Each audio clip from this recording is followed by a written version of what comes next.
અને ભગવાનના ભક્તો જેને ખરેખર ભક્ત થવું હોય ને આ ટેવ પાડવી જ પડે, આવું અંગ પાડવું જ પડે કે નવરો થાય એટલે સત્શાસ્ત્ર વાંચે, નવરો થાય એટલે માળા કરે, નવરો થાય એટલે ધ્યાન કરે. આ અંગ પાડે તો જ એને આ સ્થિતિ પ્રાપ્ત થાય, નતર થાય નહીં. ખરેખરો ભગત તો જ થાય, નતર થાય નહીં. જેને પણ થવું હોય, નતર ક્યારેક કહેવાય ભગત, પણ મંદિરે તો કોઈ સંતો નિયમ આપ્યો એટલે આવે દર્શન કરવા, પણ લટાર મારે હાલતો થાય. 2 મિનિટ તો પૂરી કાઢે નહીં મંદિરે. બોલો, 2-4 દંડ અડધા કર્યા ન કર્યા, ઠાકોરજી પગે લાગ્યો ન લાગ્યો, અને ત્યાં તો પાછો દરવાજો પગી જાય. અને પછી કાંઈ કામ ન હોય, વિપુલ કાંઈ કામ ન હોય તો પણ તમને ખબર ને, આપણા ભારતમાં તો ઓટાનો તો કાંઈ તૂટો જ નથી. ગામડે ગામડે ઘેર ઓટા છે. ઓટે બેન 2 કલાક કાઢે, 3 કલાક કાઢે, ઠાકોરજી પાસે 3 મિનિટ કાઢે. એ કાંઈ એકાંતિક ભગત થાય નહીં, એકાંતિક ભગત થાય નહીં. તમને ખબર છે, વરસાદ જરાક ઝાપટા આવી જાય કે વાવણી ન થઈ જાય, આવ્યો કેવાય, પણ કે વાવણી ન થઈ જાય.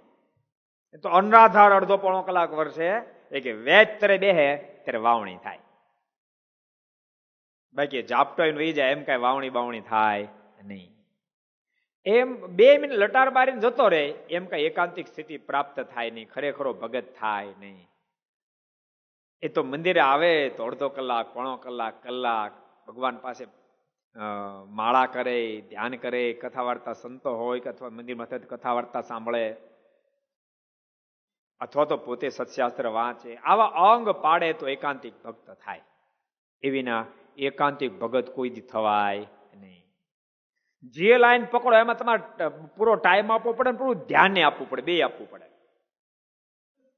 આ વિદ્યાર્થીઓ ભણતા હોય, એન્જિનિયર થવું છે, ડોક્ટર થવું છે, તો એને પૂરો ટાઈમ આપવો પડે ને ધ્યાને આપવું પડે, 2 કરવું પડે. કોલેજ જવું પડે અને પાછું પીડિયર ચાલતો હોય ત્યારે ધ્યાન પણ આપવું પડે. 2 કરે તો. એકલો ટાઈમ આપે તો ન થાય, ધ્યાન આપે પણ જાય તો આપે, જાય જ ક્યારેક તોય ન થાય. એટલે ટાઈમ આપવો પડે ને ધ્યાને આપવું પડે તો સફળતા પ્રાપ્ત થાય. એમાં આધ્યાત્મિક ક્ષેત્રમાં પણ એવું જ છે, એમ જ છે. અને ખરેખર ધ્યાન આપે તો હૃદયમાં આનંદના ફુવારા પણ છૂટે. अगर ये वीडियो आपको पसंद आया हो तो लाइक करें और शेयर करना मत भूलिए. सब्सक्राइब करें सरदार कथा चैनल को और बेल आइकॉन पर क्लिक करना मत भूलिए लेटेस्ट वीडियो सबसे पहले पाने के लिए.